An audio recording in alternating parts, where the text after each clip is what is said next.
थोड़ी होता है, आप तो परम पिता बन के आए हो।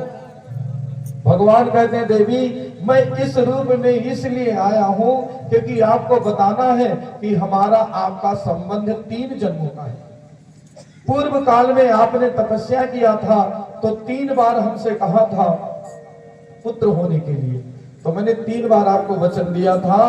एक बार वसुदेव जी सुतपा बने थे और आप उनकी पत्नी कृष्ण बनी थी, तब मैं आपका बेटा बना था कृष्ण गर्भ। दूसरे जन्म में ये वसुदेव जी ही कश्यप मुनि बने और आप उनकी पत्नी बनी अदिति, तब मैं आपका बेटा बना उपेंद्र वामन। और तीसरा अवसर है कि आप दोनों वसुदेव और देवकी के रूप में हैं, अब मैं आपका पुत्र बनूंगा कृष्ण। तो देवकी जी ने कहा प्रभु लेकिन आप पुत्र ऐसे थोड़ी होता है, पुत्र तो छोटा होता है, आपके तो 4 हाथ हैं। भगवान ने 2 हाथ गायब कर दिए। अब बोली अभी तो बहुत लंबे हो, भगवान छोटे हो गए। अब मैया बोली अब रोवो, क्योंकि बच्चा जन्म ले और रोवे ना तो दवाई कराए तो रोवो। भगवान ने कहा देखो मैया रोने से टेंशन खड़ा हो जाएगा, रोऊंगा नहीं। बाबा को बोलो कि हमको तुरंत गोकुल पहुंचा। देवकी रोने लगी, ये कैसा सही है कि संतान का सुख मिला तुरंत अलग करना पड़ता है। भगवान ने आश्वासन दिया चिंता मत करो, मैं 11 वर्ष 56 दिन बाद आकर आपसे मिलूंगा।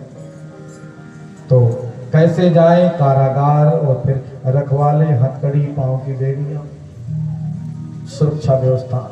व्यक्ति के जीवन में जब कृष्ण तत्व का उदय होता है तो अज्ञान अंधकार की बेड़ियां, हथकड़ियां अपने आप कट जाती हैं। हाथ की हथकड़ी, पांव की बेड़ी निकल गई, जेल के ताले खुल गए, रखवाले सब बेहोश हो गए और वहीं पड़ी एक टोकरी को उठाया, गोविंद को लिटाया और अपने कदम को आगे बढ़ाया।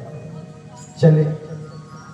भादों का महीना, रिमझिम बारिश हो रही है, परमात्मा भीज रहे हैं, तो शेष जी ने अपनी छत्र छाया कर ली। बढ़े यमुना को पार करके तब जाना है गोकुल। यमुना में प्रवेश किया, बरसात के मौसम में नदी में वैसे भी बल में गए।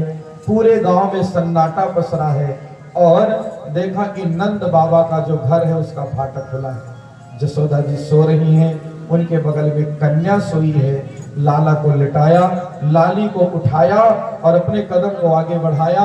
यमुना को पार करके फिर मथुरा आ गए। जैसे कारागार में वसुदेव जी ने प्रवेश किया, जेल के ताले लग गए, हथकड़ी बेड़ी लग गई, रखवाले सब जाग गए।